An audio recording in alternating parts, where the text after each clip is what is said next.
नमस्कार। देश के विभिन्न क्षेत्रों में उपस्थित मंत्रिमंडल के मेरे सहयोगी, सांसदगण, विधायकगण, देश के युवा साथी, देवी और सज्जनों, आज धनतेरस का पवित्र त्योहार है। सभी देशवासियों को धनतेरस की बहुत बहुत बधाई। 2 दिन बाद हम सभी दीपावली का पर्व भी मनाएंगे और इस साल की दीपावली बहुत खास है, बहुत विशेष है। आपको होगा कि भाई दिवाली तो हर बार आती है, इस बार विशेष क्या हो गया? मैं बताता हूं विशेष क्या है। 500 वर्षों के बाद प्रभु श्री राम अयोध्या के अपने भव्य मंदिर में विराजमान है और उस भव्य मंदिर में विराजमान होने के बाद ये पहली दीपावली है और इस दीपावली की प्रतीक्षा में कई पीढ़ियां गुजर गई। लाखों लोगों ने बलिदान दिए, यातनाएं झेली।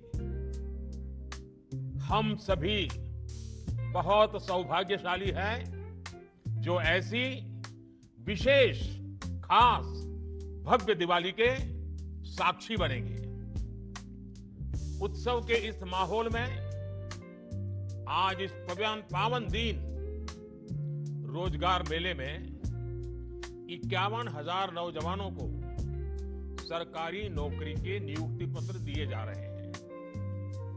मैं आप सबको बहुत बहुत बधाई देता हूं, शुभकामनाएं देता हूं। साथियों, देश के लाखों युवाओं को भारत सरकार में परमानेंट सरकारी नौकरी देने का सिलसिला लगातार जारी है। बीजेपी और एनडीए शासित राज्यों में भी लाखों युवाओं को नियुक्ति पत्र दिए गए हैं और अभी हरियाणा में तो नई सरकार बनते ही 26,000 युवाओं को नौकरी का उपहार मिला है। और आप में से जो हरियाणा से परिचित होंगे उनको पता है, इन दिनों हरियाणा में एक उत्सव का माहौल है, नौजवान प्रसन्न है। और आपको पता है, हरियाणा में हमारी सरकार की पहचान विशेष पहचान है।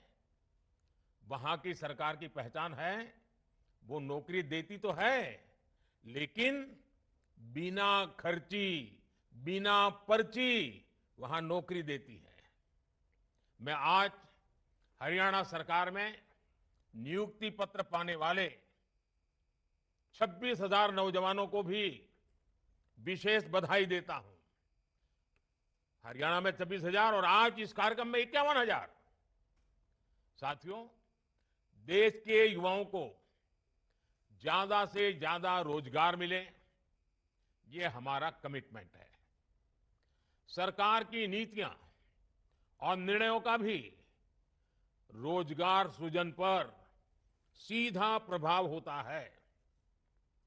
आज expressway, highway, road, rail, port, airport, fibre line बिछाने का काम, देश के कोने कोने में मोबाइल टावर लगाने का काम, नए नए उद्योगों का विस्तार, देश के कोने कोने तक, कोने कोने में हो रहा है। नए इंडस्ट्रियल शहर बनाए जा रहे हैं। पानी की पाइपलाइन, गैस की पाइपलाइनें बिछाई जा रही है। बड़ी संख्या में स्कूल, कॉलेज, यूनिवर्सिटी खोले जा रहे हैं। इंफ्रास्ट्रक्चर पर पैसे खर्च कर सरकार लॉजिस्टिक्स की लागत कम करने की कोशिश कर रही है।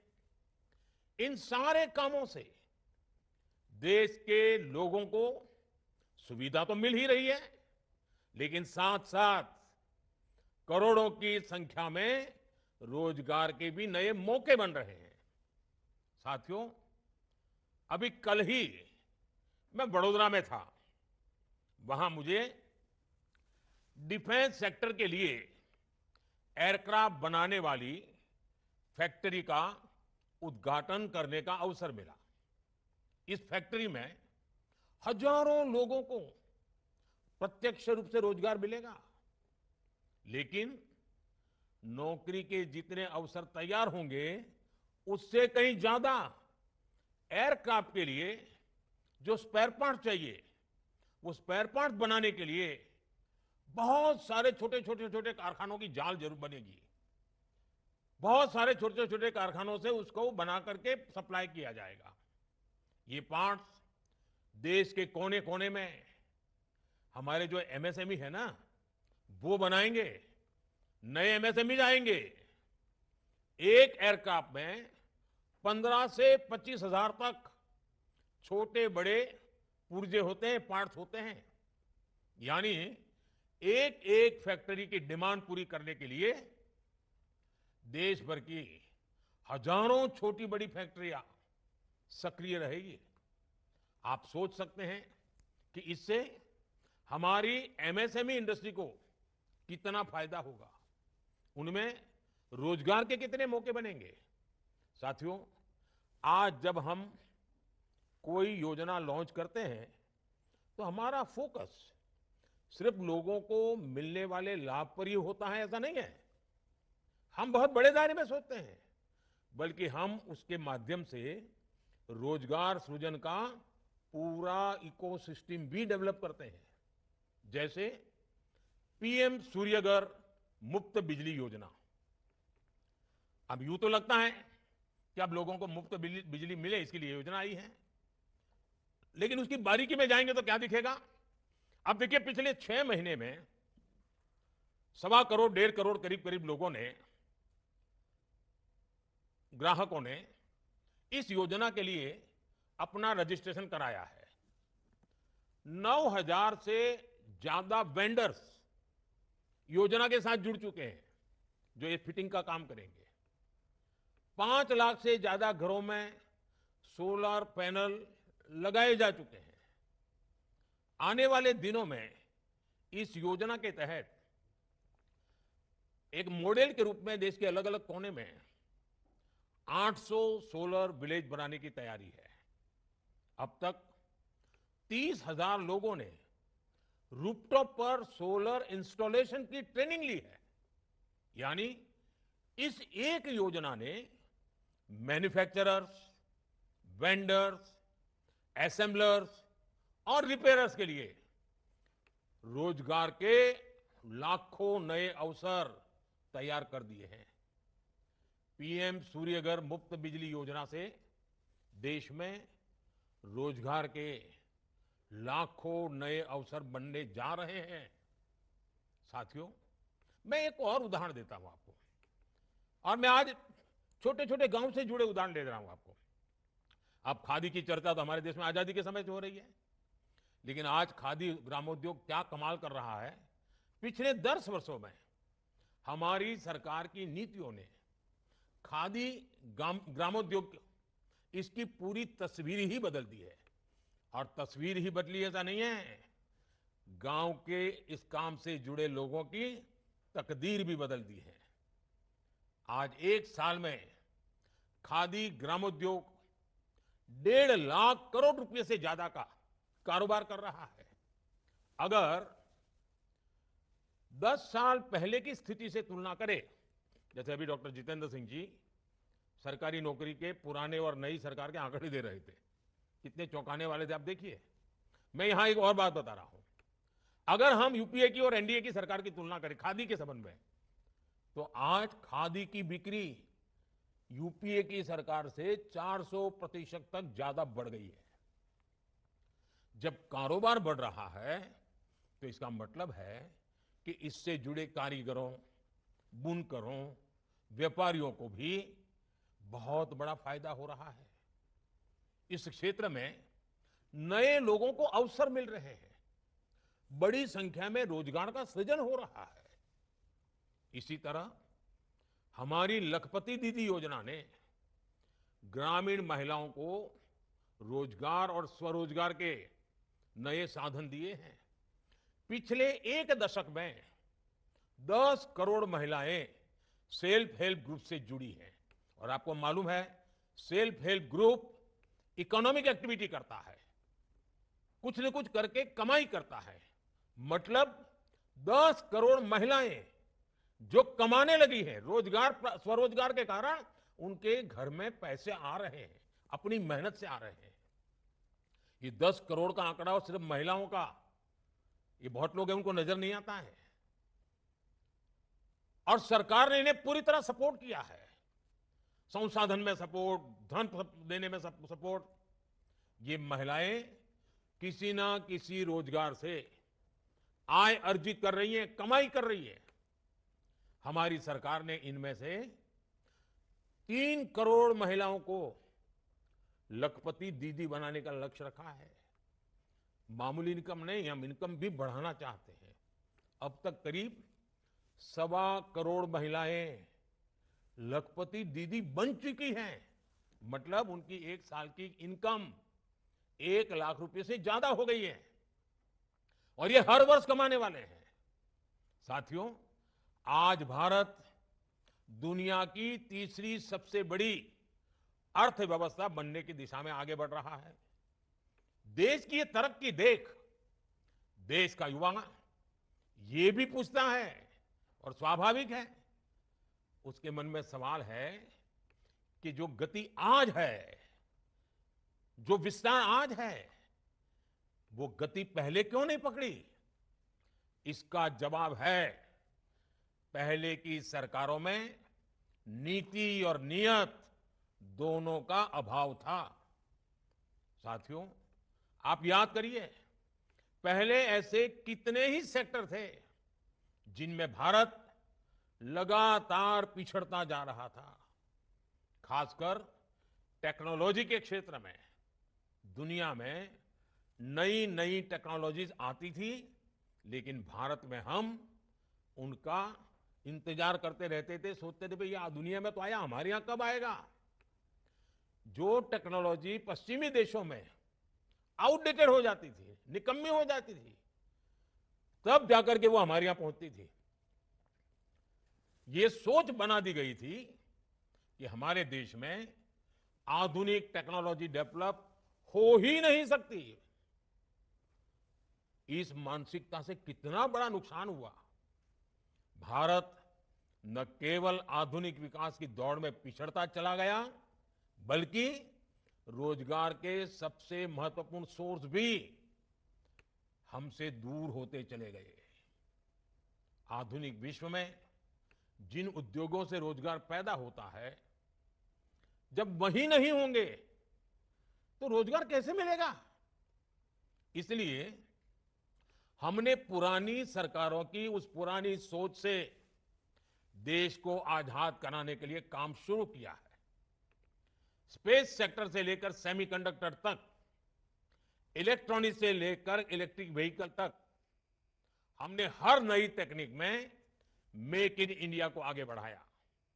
हमने आत्मनिर्भर भारत पर काम किया। देश में नई टेक्नोलॉजी आए, नए फॉरेन डायरेक्ट इन्वेस्टमेंट आए। इसके लिए हमने पीएलआई स्कीम लॉन्च की। मेक इन इंडिया अभियान और पीएलआई स्कीम ने मिलकर रोजगार सृजन की गति कई गुना तेज कर दी है।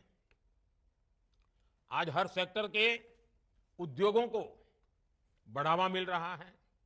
इससे अलग अलग फील्ड के युवाओं के लिए नए मौके बन रहे हैं। आज देश में भारी निवेश हो रहा है और रिकॉर्ड अवसर बन रहे हैं। पिछले 8 वर्षों में 1.5 लाख से ज्यादा स्टार्टअप लॉन्च हुए हैं।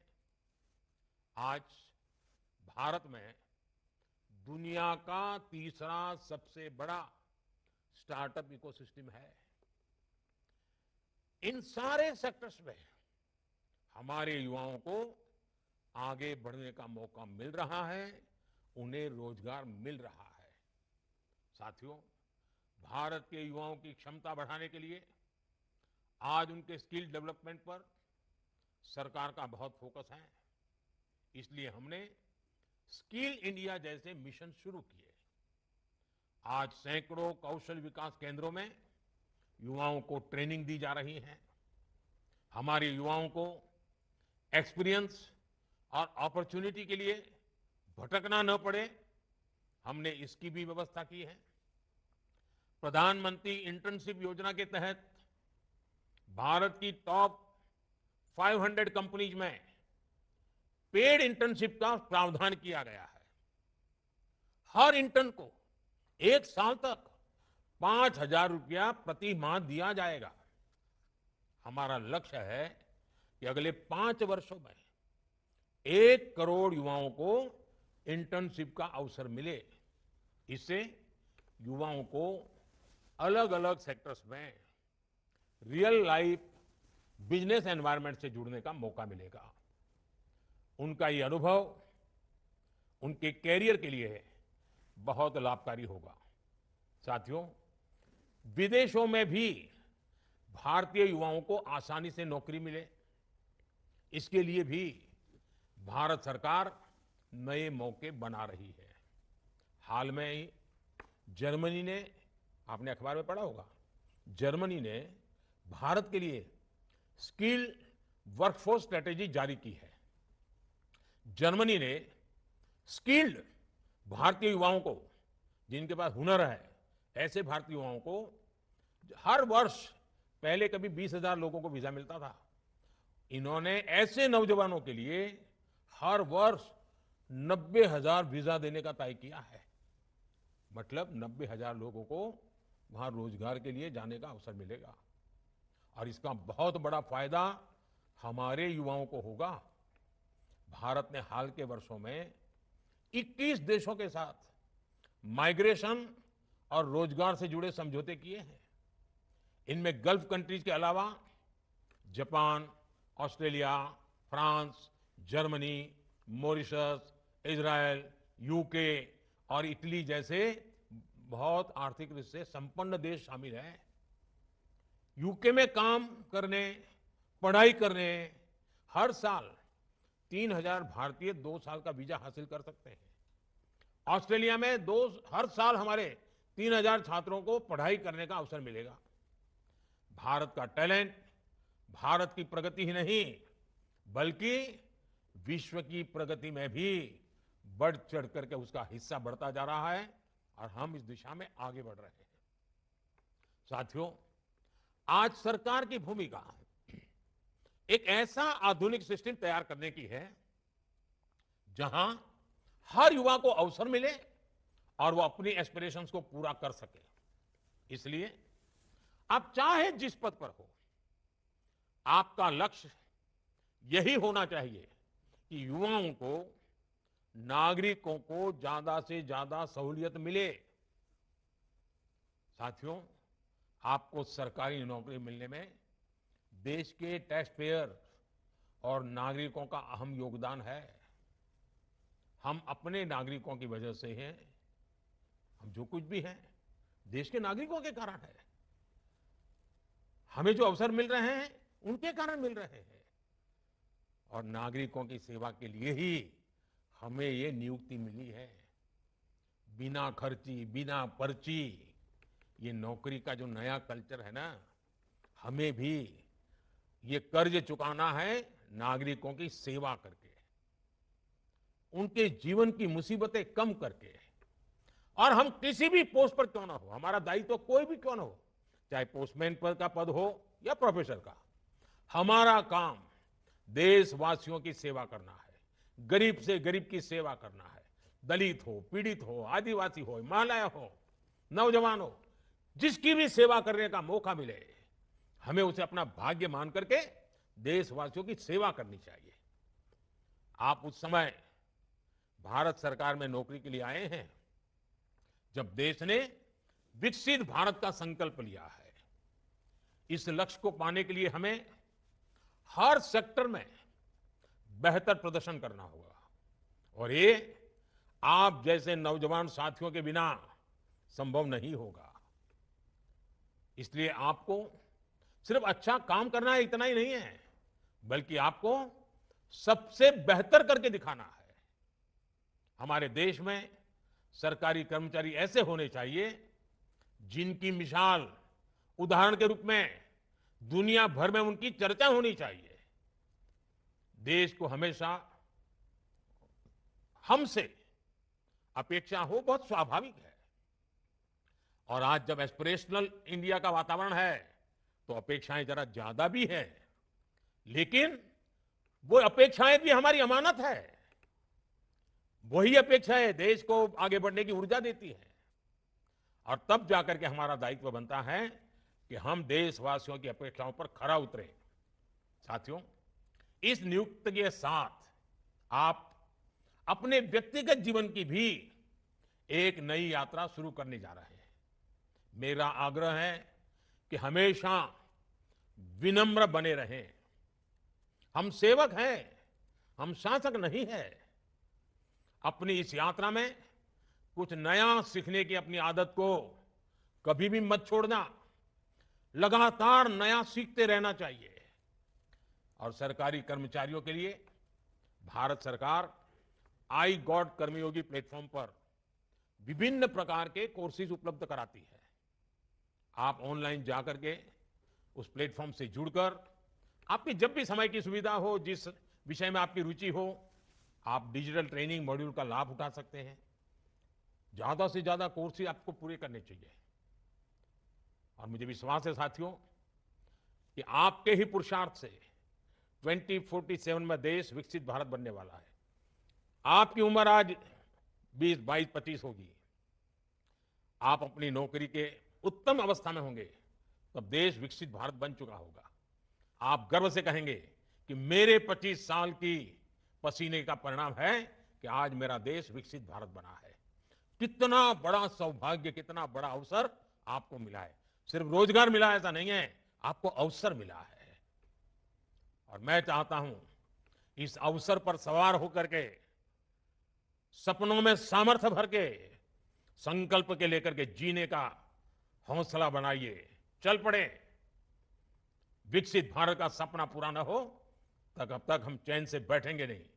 हमें जो दायित्व मिला है, जन सेवा के माध्यम से उसको परिपूर्ण करेंगे। मैं एक बार फिर आज नियुक्ति पत्र पाने वाले सभी साथियों को बहुत बहुत बधाई देता हूं।